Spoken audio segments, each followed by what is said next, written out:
The Azure Sky restaurant occupied the entire top floor of the Zenith Tower, offering panoramic views of the city that glittered like scattered diamonds against the evening darkness. Lyra Navin stood before the floor-to-ceiling windows during her pre-shift briefing, adjusting the small device on her wrist that maintained her human appearance. Without it, her natural violet skin would be immediately visible. Marking her as the alien researcher she truly was, she had been on Earth for 7 months now, studying human behavior and emotion for the Galactic Anthropological Institute.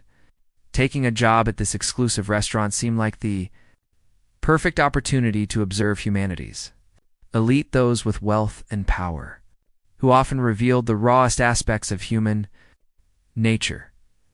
"Listen carefully," said Marcus Chen, the restaurant's general manager, his voice tight with unusual tension.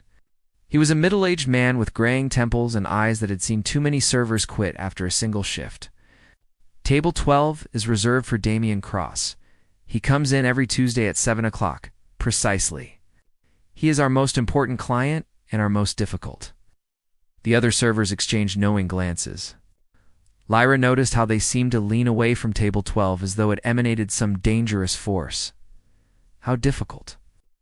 Lyra asked, genuinely curious rather than apprehensive. On her home planet of Etheria, emotions had been systematically bred out of the population generations ago.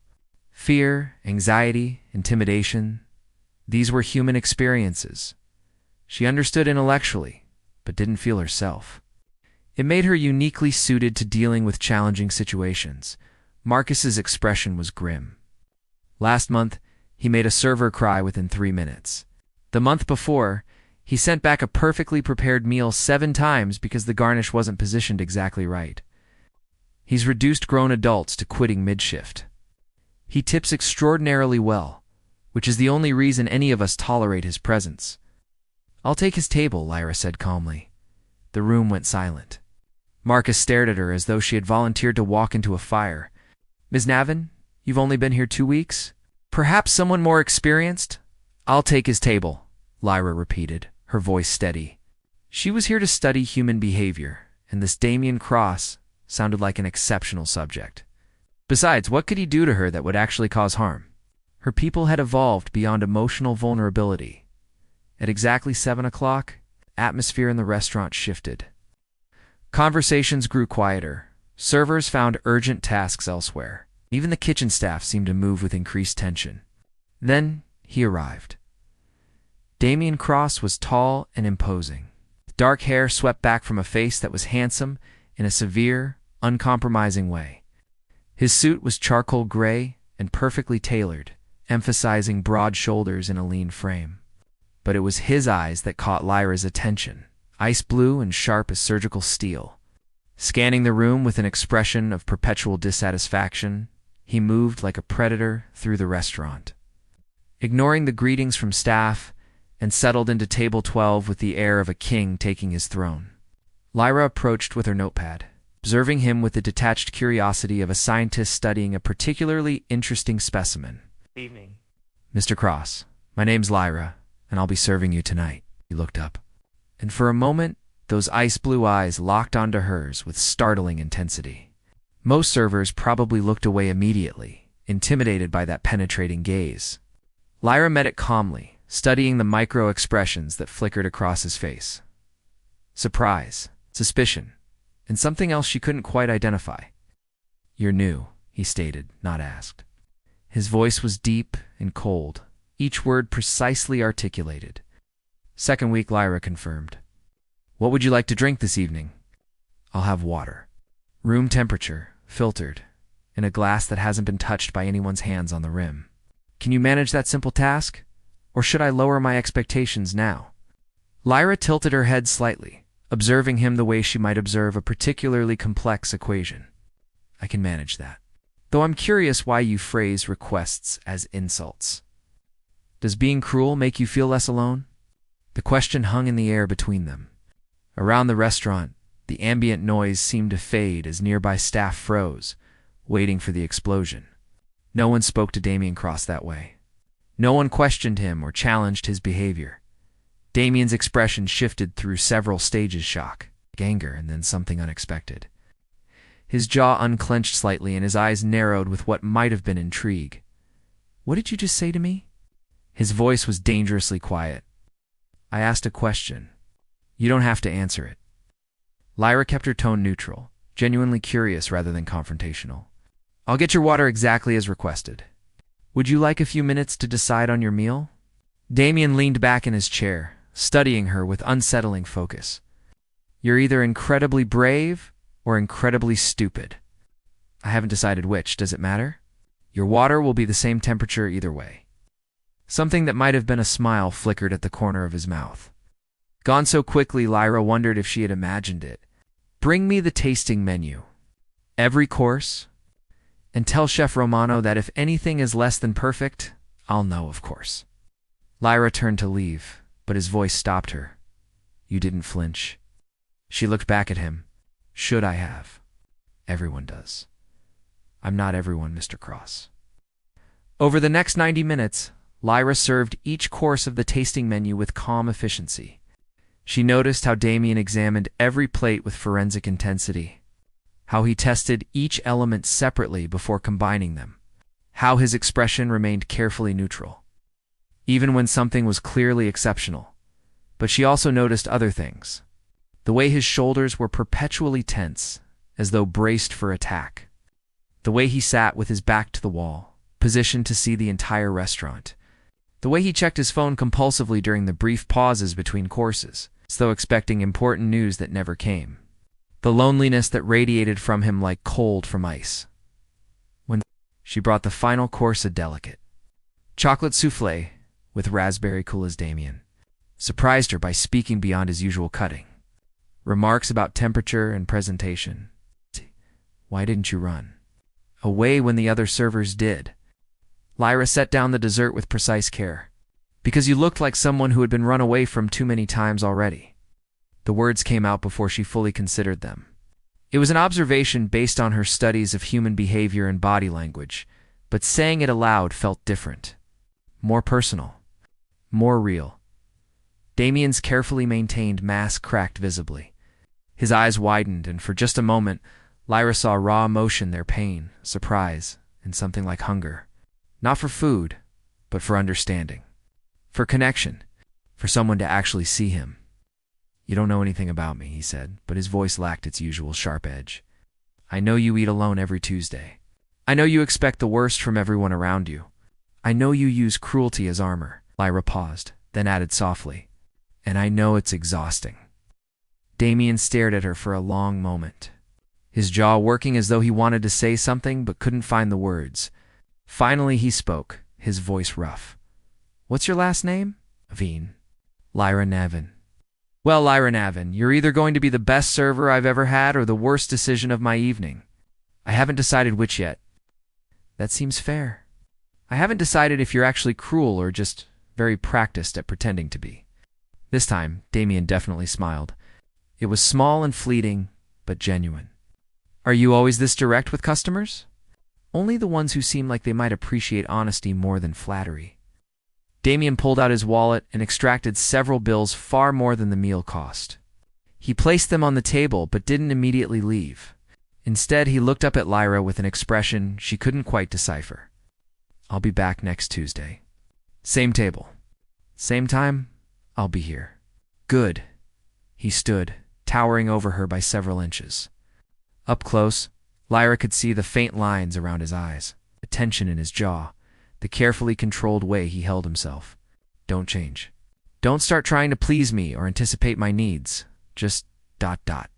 Stay exactly as you are." After he left, Marcus appeared at Lyra's elbow, his face a mixture of shock and concern. "What just happened?" "He didn't yell. He didn't send anything back. He didn't make you cry. We had a conversation," Lyra said simply. No one has conversations with Damien Cross. They survive encounters with him. Lyra looked toward the elevator where Damien had disappeared. Her analytical mind already processing the evening, she had come to Earth to study human emotion, to understand the connections her people had engineered out of themselves centuries ago.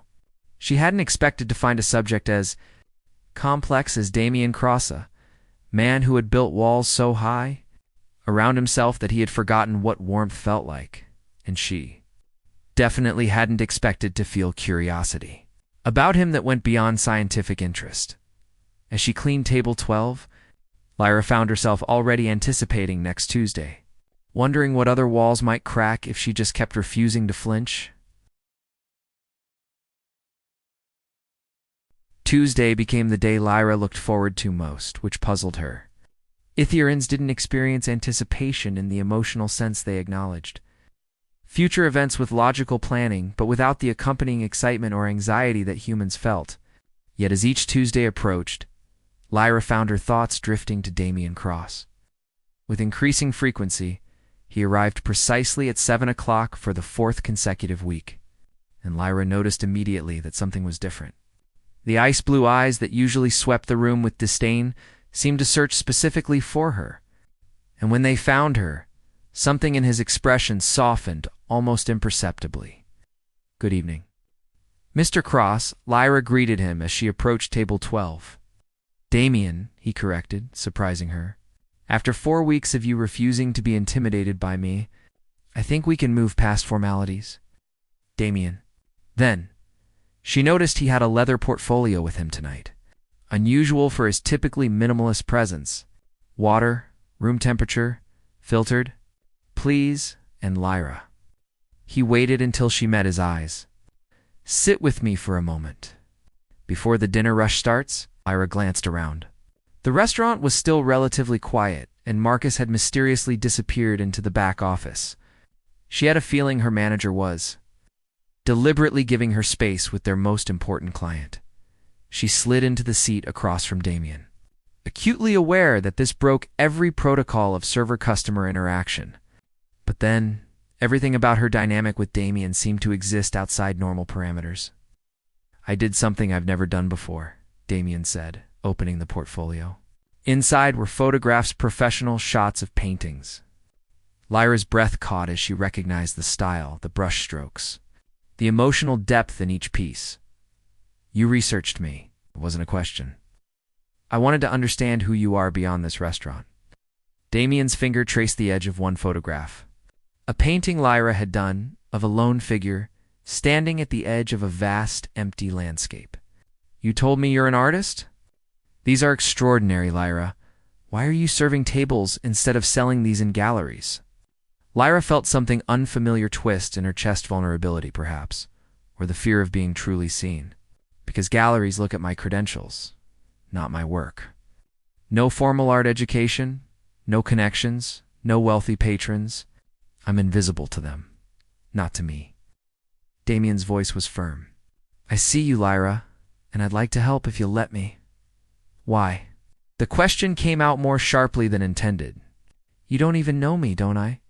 Damien leaned forward, his intensity focused entirely on her. "You're someone who sees beneath surfaces.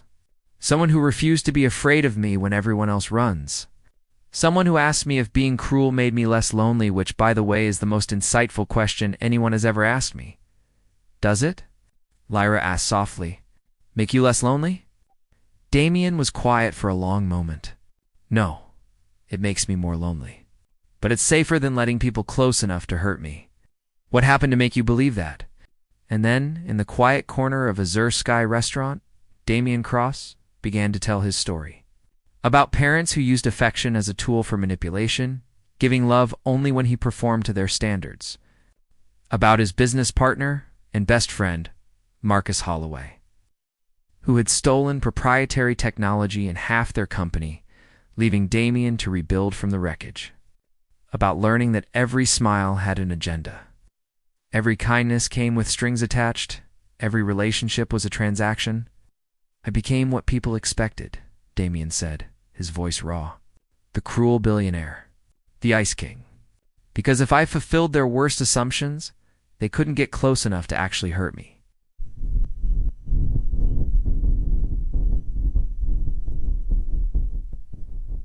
Lyra found herself reaching across the table, her hand covering his. The touch was electric, not in the romantic sense she had observed in human couples, but in the sense of genuine connection. For someone whose people had eliminated physical intimacy along with emotional vulnerability, The gesture was profoundly significant. "You're not what people expect," she said quietly. "You're someone who's been hurt so badly that you've forgotten how to stop hurting." Damien's eyes glistened with moistured airs. Lyra recognized, though he blinked them back quickly. "How do you see me so clearly?" "Because I understand what it means to be isolated," Lyra admitted.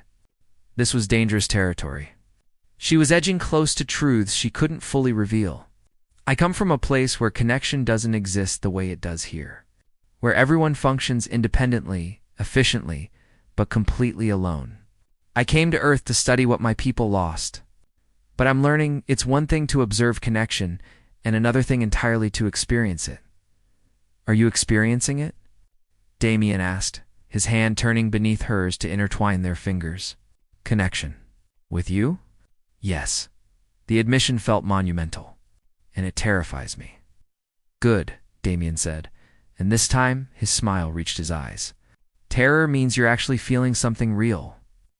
Over the following weeks, their Tuesday dinners evolved into something far beyond server and customer. Damien began arriving earlier, staying later. They talked about art and business, about loneliness and connection, about the walls they had both built and the courage it took to tear them down. Lyra shared carefully edited versions of her life, telling him about her homeland where emotion was discouraged and logic prized above all else. Damien assumed she meant some strict cultural background, and she didn't correct him. "Not yet." "Come to my penthouse," Damien said one Tuesday evening as the restaurant was closing. "I want to show you something." Every logical part of Lyra's mind, the part that was still purely Ethianal, warned her this was dangerous. Getting close to a human subject would compromise her research objectivity. Developing attachment would violate the fundamental principles of her people. But another part of her, the part that was emerging the longer she spent on Earth, wanted nothing more than to go with him. His penthouse occupied the entire top floor of Sterling Tower, with glass walls that made the city feel like it was floating in space. But what took Lyra's breath away was the empty wall in his living room, a vast white space, perfect for displaying art. "I want you to fill it," Damien said, standing beside her, "with your paintings, not as decoration, but as a statement. A reminder that some things have value beyond what the market assigns them." Lyra turned to face him, and suddenly they were very close. She could feel the warmth radiating from his body, could see the rapid pulse in his throat, could sense the tension between them that had been building for weeks. "Damien," she whispered, "if we do this, if we cross this line, everything changes." "I know." His hands came up to cup her face, his touch gentle despite his intimidating presence. "I've spent years afraid of change, afraid of letting anyone matter. But you already matter, Lyra. You matter so much it terrifies me." When he kissed her, it was nothing like the careful, controlled man she had first met. It was desperate and tender, hungry and gentle, a confession made physical. Lyra felt something fundamental shift inside her, not just her mind understanding human emotion, but her body responding to it, craving it, needing it in ways her species had supposedly evolved beyond. She kissed him back with equal intensity, her fingers tangling in his dark hair, her body pressing against his. For the first time in her carefully controlled existence, Lyra stopped thinking and simply felt. When they finally pulled apart, both breathless, Damien rested his forehead against hers. "Stay," he whispered. "Tonight, stay with me." Lyra knew she should say no, knew she should maintain professional distance, research objectivity, emotional control. But those concerns felt increasingly irrelevant compared to the man in front of her, the connection between them. The way he looked at her like she was the only real thing in his carefully constructed world. "Yes," she said. "I'll stay." They made love slowly, carefully, Damien treating her like she was precious and breakable, despite her apparent confidence. Lyra experienced physical sensations she hadn't known were possible, her nervous system responding to his touch in ways that had nothing to do with ether and biology and everything to do with human passion. Afterward, wrapped in his arms in his massive bed overlooking the glittering city, Lyra felt her carefully constructed walls beginning to crumble.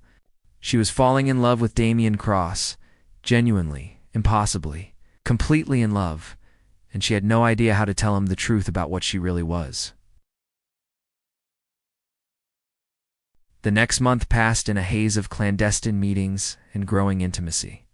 Lyra continued working at Azure Sky to maintain her cover, but her evenings belonged to Damien. They would meet at his penthouse, talking for hours about everything and nothing. Making love with increasing passion, building something that felt terrifyingly real, Damien began opening up about his emotional landscape in ways he never had with anyone. He showed vulnerability, admitted fears, shared dreams he had thought died years ago. And Lyra reciprocated as much as she could without revealing her alien nature, walking a tightrope between honesty and necessary deception. "I'm falling in love with you," Damien admitted one evening as they lay tangled together. "Actually, that's not accurate. I've already fallen. I'm in love with you, Lyra." The words should have filled her with joy. Instead, they filled her with dread, because she loved him too, and her deception felt like a growing wound between them. "Damien, there's something I need to tell you later," he interrupted, kissing her deeply. "Right now, I just want to be here with you." The reckoning came at a charity gala 2 weeks later. Damien had asked Lyra to attend as his date, their first truly public appearance together. She wore an elegant navy gown and maintained careful control of her skin modifier, though the device had been glitching lately. Struggling to maintain her human appearance for extended periods, the ballroom was filled with the city's elite politicians, business people, celebrities. Lyra felt exposed in a way she never had, conscious of the curious stares directed at Damien's mysterious new companion. "Damien Cross, finally decided to emerge from your fortress." The voice was smooth and venomous. Lyra turned to see a man in his 50s approaching, handsome in a predatory way, with cold gray eyes that assessed her like merchandise. "Warren Sterling," Damien said, his voice tight. "I didn't realize you'd be here, or I would have stayed home and missed the chance to show off your new acquisition." Warren's eyes raked over Lyra dismissively. "Though I must say you're slumming more than usual." "A waitress? Really, Damien? Even for you?" "That's finish that sentence, and you'll regret it." Damien's voice was deadly quiet. Warren laughed cruelly. "Always so sensitive. Tell me, dear, does he throw money at you to compensate for his emotional frigidity? Or are you just hoping to get pregnant and secure?" Your Lyra felt her modifier flicker, a wave of anger causing her control to slip. For just a moment, less than a second, patches of her natural violet skin showed through before she caught herself and restored the human appearance. But Warren saw. His eyes widened, then narrowed with malicious glee. "Oh, well." "What was that? Some kind of trick of the light? Or is there something you're not telling us about your lady friend, Damien?" "I don't know what you think you saw," Damien began. "I saw exactly what I needed to see."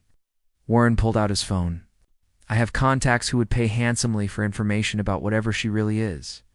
Freak, alien, government experiment, doesn't matter. The scandal alone would destroy you." Damien stepped forward threateningly, but Lyra placed a hand on his arm. She was tired of hiding, tired of lies, tired of the weight of her secret destroying the one real thing she had found on Earth. "Stop," she said quietly. Then, to Damien, "I need to tell you the truth. Both of you, apparently." She found a private alcove and deactivated her modifier completely. The change rippled across her skin, transforming from human beige to luminous violet. Damien stumbled backward, his face cycling through shock, betrayal, and disbelief. "I'm not human," Lyra said, her voice steady despite her breaking heart. "I'm from a planet called Ethearia. I came here to study human emotion and connection. Everything else, my feelings for you, our relationship, that's all real. But this is what I actually am." Damien stared at her violet skin, her alien form, processing what his eyes were showing him. "You've been lying to me this whole time. Everything we shared, everything I told you, was it all just research? Was I just a subject to study?" "No, Damien, I fell in love with you. That wasn't supposed to happen, but it did. My people don't even have the capacity for love anymore, but somehow you awakened it in me. I trusted you." His voice broke. "I let you see parts of me no one else has seen in years. And you were lying about everything. not everything. My feelings are real. How can I believe anything you say now? Damien turned away, his shoulders rigid. I need time to process this. Warren had already disappeared, no doubt spreading the news. Lyra's secret was out, and with it, any chance of continuing her research mission. But worse, far worse, was the look of betrayal in Damien's eyes. She had finally found connection, only to lose it through the very deception that had made it possible in the first place. Love despite everything shortened. 3 days of silence followed. Lyra stayed in her small apartment, her research equipment gathering dust, her paintings staring at her with accusatory silence. She had violated every protocol of her mission and destroyed the one relationship that mattered. On the 4th day, someone knocked on her door. When she opened it, Damien stood there, looking exhausted and conflicted. "Can I come in?" he asked quietly. Lyra stepped aside, and Damien entered her modest space. His eyes immediately found her paintings works in progress that captured their time together. Emotional landscapes she had created as she learned to feel. "I've spent 3 days trying to convince myself that what we had was fake," Damien said, not looking at her. "That you manipulated me, used me, that every moment was calculated. But I can't make myself believe it, Damien. Let me finish." He finally turned to face her, and she saw tears on his cheeks. "Yes, you lied about what you are. Yes, you came here with ulterior motives. But everything else, the way you saw past my cruelty, the way you refused to flinch, the way you made me feel like I mattered as more than just my money or my power that was real. I know it was. I felt it." Lyra's own tears began falling. "It was real. All of it. I came here to study human emotion because my people lost it centuries ago. We're efficient, logical, but completely empty. You taught me what it means to feel, Damien, to love, to fear, to hope. You made me more than what I was. Show me, Damien," said quietly. "Show me your real self. No modifiers, no disguises, just you." With trembling hands, Lyra removed all her human accessories. Her violet skin glowed softly in the apartment's dim light, her features both alien and familiar. Damien approached slowly, reaching out to touch her cheek with gentle fingers. "You're beautiful," he whispered. "Both ways. Every way. You don't hate me? I hate that you lied, but I love you more than I hate the lie." He pulled her close, and Lyra felt his heartbeat against her chest, steady, strong, real. "I spent years believing no one could see past my money to who I really am. But you did, before you even knew who I was. The waitress who refused to be intimidated by the cruel billionaire. That connection was